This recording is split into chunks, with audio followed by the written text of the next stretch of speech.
You know this as well as anyone who's a content creator. Once you get into it, you realize that you got to feed the beast. Right. If you're releasing on a regular basis and you don't, your audience is like, what's up with that? So I mean, you get consistent. So there's kind of a constant need for content.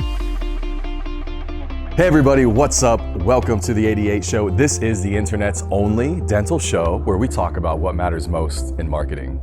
So I am your host, Joshua Scott. I got the one and only Alan Mead, the brainchild behind this event, with me. Hello. Thanks for having us here, man. Absolutely, thank you for coming. How are you feeling about it overall? Good, really good. We had clearly the best speaker lineup we've ever had by far. Tons of podcasters. I know. I mean, a lot of content being made. We got like some really great exhibitors. Really, we upped it this year for sure. No, some of us were talking about just this constant state of FOMO because great speakers in there. But we're trying to podcast. And then there's conversations. It's like you could be in 3 different places at once. How did this whole thing start? Like, give us the background. We were podcasting. We started podcasting in 2014. I think Mark started in 2015. Yeah. And it wasn't that long after that we decided, we thought maybe we should do some kind of meeting. And at the time, Mark, Jason, and I, and Sean Vandeviber actually started the first one. There was a magic there. There was an absolute magic there. I mean, there was the podcast. There were less podcasts then than there are now. But we still had a lot of people for a meeting that was thrown together at the last minute. We figured out that it's the greatest place to make content anywhere, and a place where everyone's kind of into that. So it just sort of sprung from our imagination, and there it was. You know what? I think it's actually brilliant because you're pulling all these influencers in, and they all have their audiences. And so it's like instant marketing. That's the concept. And it is funny, I have to say, when we market it, we talk about it as podcast meeting. I think there are some people that hear it and think, oh, do I need to have a podcast to go there? And unfortunately, it's hard to get the message out that that's absolutely not it at all. It's if you listen to podcasts, if you're interested in it. And to be honest, we had more Instagram influencers here than anything else. It's sort of just, it's sort of reaching out to more of just a general dental social media kind of thing. Hacks for me was probably one of the first podcasts I listened to. You know, you guys were pioneers, paving the way. Really love that. Because I started the 88 Show in 2014 as well. Because I heard you guys and I was like, this could be a cool space. I wanted to be an educator, but we decided to go straight into video. You know, just kind of be a little bit different, but also kind of showcase what we do. Tarun and I have gone back and forth about whether or not like video, podcasting and video. And I've always, for me, it's always been an audio phenomenon because it's when I'm driving to work. It's when I'm, I live in a horse farm. When I'm feeding the horses, I live in my headphones.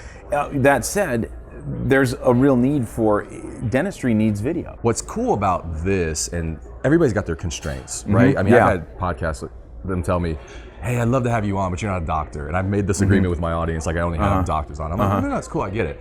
Our deal is like, if you're gonna be on a show, like we're live, like we're literally sitting there. I'm not gonna do a Zoom call and put it on video. So it's kind of made that cool. Definitely. If you see somebody on the show, it's like, I'm either at your place or you're at my place or whatever. Which has created a lot of cool relationships. Where do you guys see it going? Dental hacks and... It's really interesting because... did you get bored with it? I have my ups and downs. You know this as well as anyone who's a content creator. There's once you get into it, you realize that you got to feed the beast. Right. Like once you set a schedule, like this better than anyone. It's all about consistency. If you're releasing on a regular basis and you don't, your audience is like, what's up with that? So I mean, you get consistent, and so you have to feed the beast. So there's kind of a constant need for content. I will say that we seem to be doing more live events. You can record a lot of content at a live event. And the other thing is seeing someone face to face makes interviewing a little easier. We do a lot of our stuff remotely, but lately, like we did the Spear Summit. We went to the Greater New York meeting. We've been to the Chicago Midwinter. We'll bring the gear and we do as much as we can there. It's exhausting, but it also is like, so it gives us some buffer room. But we also we've got some newer software and newer ability to do remote stuff. So I mean, we're still going. We're continuing to grow. I'm actually getting better at the production and faster at the production. Just learn tips and tricks. You do it all yourself? I do all of myself. Yep. That's not quite true. We've had a few times. I do have a place I can send out if I need to. But I do most of it myself. Wow. So awesome. Yeah, good for you. I don't. No. I get it. I handle it all for me. No, to tell you the truth, though, back in the day, I did. I mean, I set up the DSLR at my desk.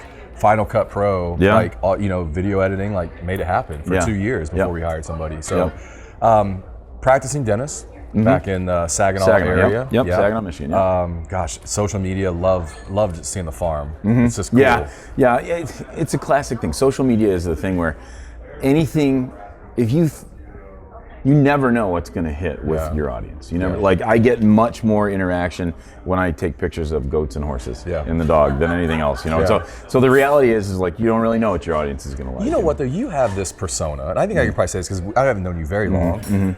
You have this like techie kind of like geeky like in this headspace persona. So then when I see the farm, I'm like, oh, I had no idea. It's a little different. Yeah, it's a little different. Yeah, like it's a really cool contrast. And that's part of what's great about social media is you see parts of people's lives that you never would have guessed. Yes. You know? And honestly, not only, like I think people in the podcast like to hear that, but I think patients like that too. I think patients, you'll never make a better connection with a patient than when they know something about you personally. That doesn't mean they have to know everything. But I'm just saying like my patients love the fact that we have horses and and I talk about my kids all the time. So it's, I really do think those personal connections are a big deal. Yeah. So I know we were talking about your goats yesterday and how they're your favorite. You're actually going to start a goat yoga class on your property. You guys you're tempting me to try that. Our goats are much too large to be doing goat yoga with, so there might be, like you said, a viral video involved. I'm just telling you, that's good social media content right there. Exactly. A few just quick questions before we wrap up.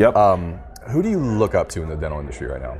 I use a microscope for a lot of stuff. I'm kind of a microscope dentist, and when I can be, as much as I can be, and there's a bunch of Eastern European guys that are super geared into microscope dentistry, but also really high-end documentation through the microscope. Okay. So I mean, if my favorite Insta follow for dentist is Maxim Belgrad in Nazari.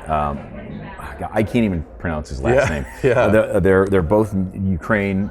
They're amazing. Okay. And they put consistent content out, and they put a lot of content out. So I love that. I got to interview like a bunch of my Insta follows, Yogi Dentist, and there's a ton of them. So I really do enjoy a lot of it. But frankly, just like anyone, it's not all about dentistry. I kind of like just seeing their life too. So that's cool. Okay, Friday night, end of a long week. You're at home, getting a pizza, sitting down, something to drink to relax. What's on the pizza? What are you drinking? Okay. So I have two little boys.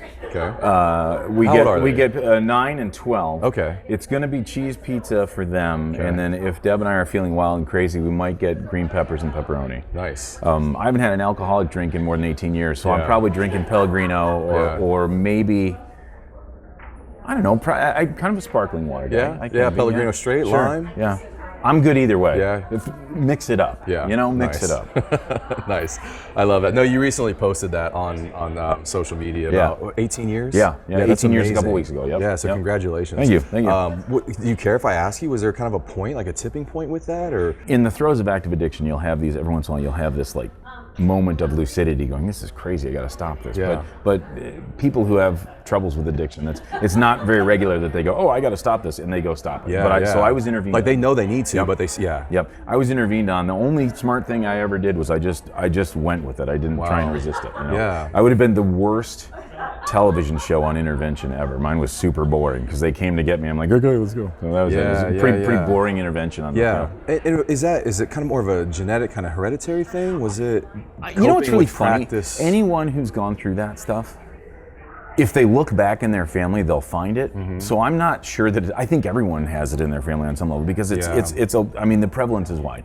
There's some in my genetics, but also I didn't have very many coping skills. Dental school was a rough time for me, and I kind of learned to change my feelings with that stuff. So Well, I appreciate all that. Of just course, your vulnerability on social and everything you guys do. So it's really been fun getting to know you. I'm so glad you guys came. This is awesome. I just think it's really cool. I will say that having a video podcast representative is kind of a big deal. Okay. Because it's not like it's all audio podcasts. We have a wide variety at the Voice of Dentistry this year. Very excited. We have lab technicians. We have hygiene. We have dental assisting. A bunch of dentists. We got a dental student. I'm not kidding. This has been the most diverse meeting that way. We also have the most diverse exhibitors, and it's only going to get better. So again, January 22nd, 23rd, 2021. Oh my God. 2021. If this crew wants to get more information about you, dental hacks, where's the best place to find you? Okay, email is info@dentalhacks.com.